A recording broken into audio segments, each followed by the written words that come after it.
The objects of the divine attributes, there is no limitation, no restriction. That is to say, this pertains to that, but not to this, never. Allah's power pertains to everything that is possible. Everything that is possible. The impossible is a different matter. Allah's power does not pertain to the impossible. Impossible. But what is impossible then? We're not talking about what you or I consider impossible. Can there be such a thing as impossible for Allah? What is impossible? Some ask, may Allah forgive them. Can Allah create a stone He Himself cannot lift? Are you insane or what?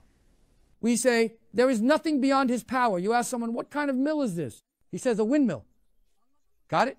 I got it, he replies. Then he says, but where does the water come from? Oh, you fool.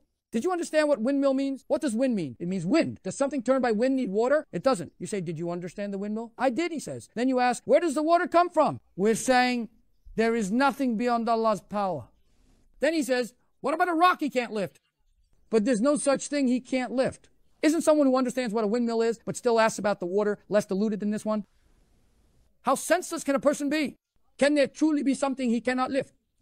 Allah can create a partner for Himself, they say. Astaghfirullah. Such lunatics have appeared. I swear, truly. How can He have a partner when He is eternal and would have created it Himself? He creates it from nothing. To be a partner, it would have to share all His attributes equally. And yet you're saying, could He create it? You've already fallen into a trap with your question. If He's the one creating it, how can it be His partner? If He created it, then it's His creation. How can it be a partner? It came into existence after not existing. Allah exists eternally. So the question itself is pathetic. Indeed, Allah's power does not pertain to impossibilities. That's what we are saying. Suppose there are 8 billion people now. Could He create 18 billion more? Of course He can. 180? He can. Trillions? He can. Can He feed all of them? Yes. Provide them with drink? Yes. And yet here we are on earth, almost starving. Even in the same world, He could create beings 1,000, even 1,000,000,000,000 times more than us and provide for them all. Why? Because all of these fall under the domain of Allah's power. What does His power not pertain to? Only to what is irrational, impossible, unimaginable, inconceivable, those things that cannot exist in the realm of reality. What does that mean? Something He cannot lift well, such a thing does not exist. A partner, He has no partner. If He creates it, then it's His servant, His creation. How can something He created be His partner? What do you call something He created? It's called a creation. Because it entered the domain of His creative power. It cannot be called a partner. This is what is called impossible. Its very conception is impossible. It's conception. But now look, you can ask all you want about all the worlds. Can He feed this? Can He give drink to that? Can He do this? Can He accomplish that? For instance, can He wipe out the American continent with a single gust of wind? He can. For us, even thinking about it seems difficult, even impossible. But is it possible to create? Yes, it is. There is nothing within the scope of possible things that He cannot create. As for us, even though we may have power, we often cannot do most things. Let alone creating, even being a means to something is difficult. Let alone creating, even being a cause is difficult. Why? Because we are limited by His act of creation. However much power He has given us, that is how much we can use.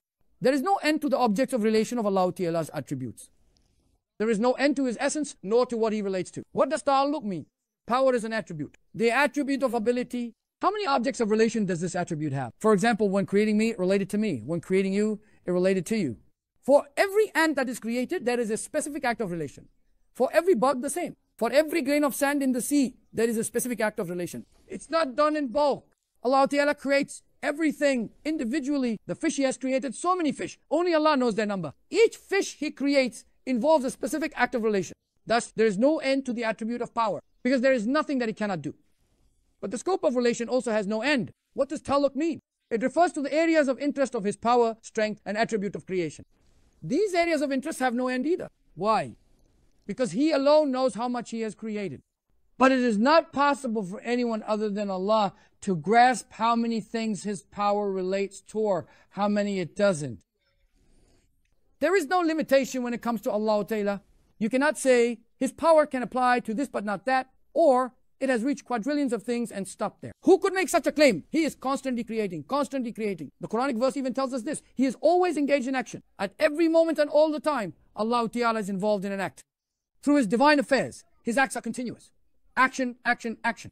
Even as I speak now, each word I say is being created by Him. As I speak, who knows how many of the angels are making dhikr? How many of the jinn are speaking? How many humans are talking? If you only count those created beings right now, even calculators, even computers would crash. All of them are speaking. For every letter, every word spoken, even every breath, He's the one who creates it. Can there be a limit to the domain of His creative acts? You can't even count the letters in just what I'm saying here.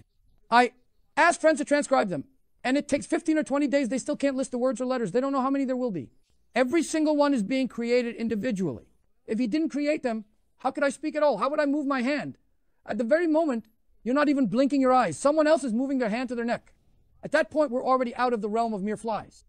Even if we only consider human beings, the acts they do and the actions they perform, there is no limit to how Allah's creation pertains to them. Because these are all finite things. Tanahi means to come to an end. To end is a property of things that have quantity. What is kemiyat? It is something measurable, quantifiable. For example, humans have a finite number. How many people exist? How many parents? How many have given birth, are giving birth, and will give birth? There is a quantity here. You conduct a census. Could you do that if there was no quantity? So you count. In things that can be counted, finiteness is applicable. That means it ends somewhere. Where does it stop? Where does it reach? That's the limit. It does not go beyond it. But this is not applicable to the knowledge, creation, power, and attributes of Allah Ta'ala. Here, quantity is not a factor. We also said that the domains His power pertains to, His ta'alluq, have no limits. All right? His attribute has no end, and the domains it applies to have no boundary. Why? Because He has no deficiency, not the slightest imperfection. There is no incapacity in any of the attributes of Allah Ta'ala until now. Let's say there have been billions, trillions, go ahead, continue counting. Let's assume everything has ended. His attribute of creation is applied to all of these. Then you say, from this point on, He cannot apply His power to more. For you to say that, there must be weakness, incapacity, or deficiency. As if He has a tank, a battery, a charge, and you're saying, this is its limit, it won't go beyond that. But since the attribute of Allah Ta'ala's power, His act of creating and His act of inventing is not limited by any quantity, then what about the things it applies to? There can be no end or boundary. Because in none of our Rabb's attributes, nor in the way those attributes pertain to His creation, is there any deficiency or incapacity. Jalla shanuhu wa jalla jalaluhu.